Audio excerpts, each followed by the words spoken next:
আসসালামু আলাইকুম বন্ধুরা, কেমন আছো? আশা করি তোমরা সবাই ভালো আছো আর আমিও আল্লাহর ইচ্ছায় ভালো আছি। চলে এসেছি তোমাদের সামনে আবারও একটা রেসিপি ভিডিও নিয়ে।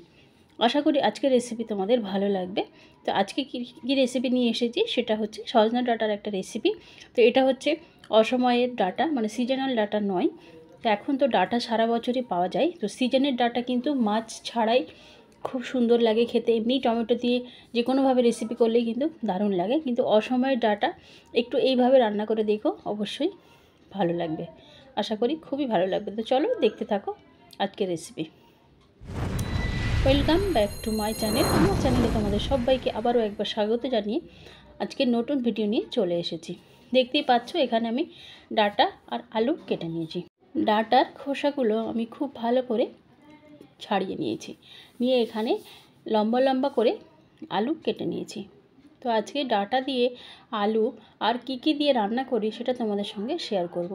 আর এই অসময়ের ডাঁটা কিন্তু এমনি ঝোল ঝোল ভালো লাগে না খেতে। তো আমার মতো এইভাবে অবশ্যই একদিন রান্না করে খেয়ে দেখো, আশা করি তোমাদের ভালো লাগবে। তো ডাঁটা আলু তো কাটাই হয়ে গেছে, আর আমি এখানে নিলাম পেঁয়াজ কেটে নিয়েছি বাটিতে, লবণ হলুদ দিয়ে পেঁয়াজটা মেখে নিয়েছিলাম, কাঁচা লঙ্কা দিয়ে। এখন দুটো ডিম দিয়ে আমি সুন্দর করে ফেটিয়ে রেখে দিচ্ছি। তারপর একটা পাত্রে তেল দিয়ে ডিমটা দিয়ে আমি খুব ভালো করে আগে ডিমটা সুন্দর করে লালচে করে ভেজে নেব। আমি কিন্তু ডাঁটাতে আজকে মানে ডিমটা দিয়ে রান্না করব। তোমরা হয়তো ভাবছো যে ডাঁটা আলু আগে দেখালো, তারপর ডাঁটা আলু না রান্না করে ডিম কেন রান্না করছে। তো আগে আমি ডিমটা ভেজে তুলে নিই, তারপরে পরের স্টেপে যাচ্ছি। তো আশা করি তোমাদের ভালো লাগবে, দেখতে থাকো, স্টেপ বাই স্টেপ ফলো করো, অবশ্যই ভালো লাগবে। তো আমি ডিমটা ভেজে তুলে নিয়েছি। ওই পাত্রে আবার একটু তেল দিয়ে আমি দিয়েছি এখানে বড়ি।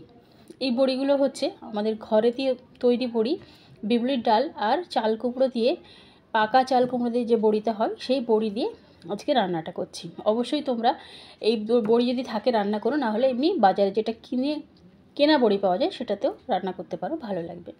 তো আমি ফোড়নে দিলাম 1 চিমটি কালো জিরে, দিয়ে ফোড়নটাকে একটু ভেজে নিয়ে আমি দিয়ে দিলাম এখানে একটা বড় সাইজের পেঁয়াজ।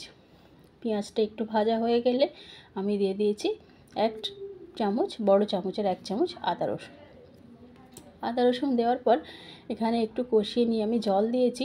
এবার আমি শুকনো উপকরণগুলো দেব, সেই জন্য জলটা দিলাম, যাতে আদা রসুন বা পেঁয়াজটা নিচ থেকে না লেগে যায় বা পুড়ে যায়। সেই জন্য আমি একটু জল দেওয়ার পরে কিন্তু মশলাগুলো দিচ্ছি। আর মশলাগুলো তেলে দেওয়ার জন্যে মশলার কালার কিন্তু একটা সুন্দর চলে এসেছে, দেখেই নিশ্চয়ই বুঝতে পারছো। এখন আমি ডাঁটা আর আলু দুটো খুব ভালো করে এই মশলার সঙ্গে সুন্দর করে মিশিয়ে নেব।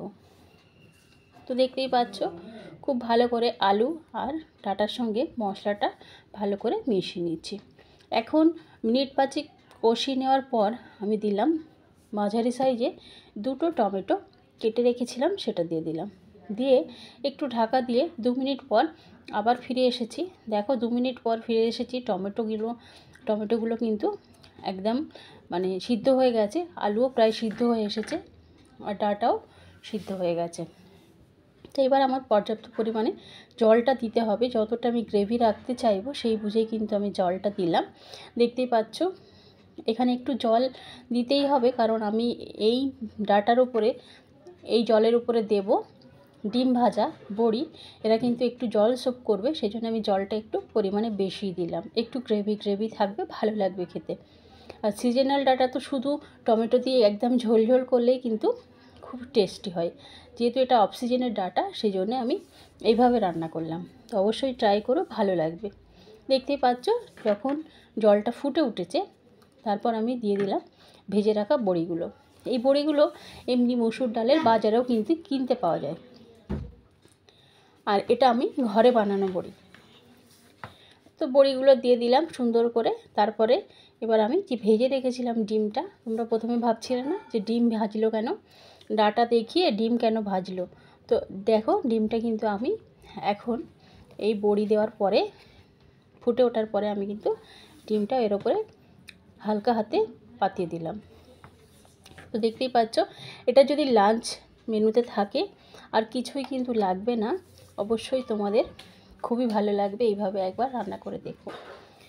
তো এবার আমি ঢাকা দিয়ে হতে দেব পুরোপুরি একটু মানে ফুটলে তবে ডিম বা বড়ি যেটা দিলাম সেটা বড়িটা একটু মানে জলটা সোক করবে, ঝোলটাকে টেনে নিয়ে বড়িটাও খুব সুন্দর একটু ফুলে ফুলে বড় হয়ে যাবে আর টেস্টি হয়ে যাবে। তো দেখতেই পাচ্ছ ডাঁটা, টমেটো, ডিম, বড়ি দিয়ে একটা সবজি কেমন লাগলো অবশ্যই আমার কমেন্ট সেকশানে জানিয়ে যাবে। আর দেখতেই পাচ্ছ আমি চুলোর ফ্লেমটা কিন্তু বন্ধ করে দিয়েছি।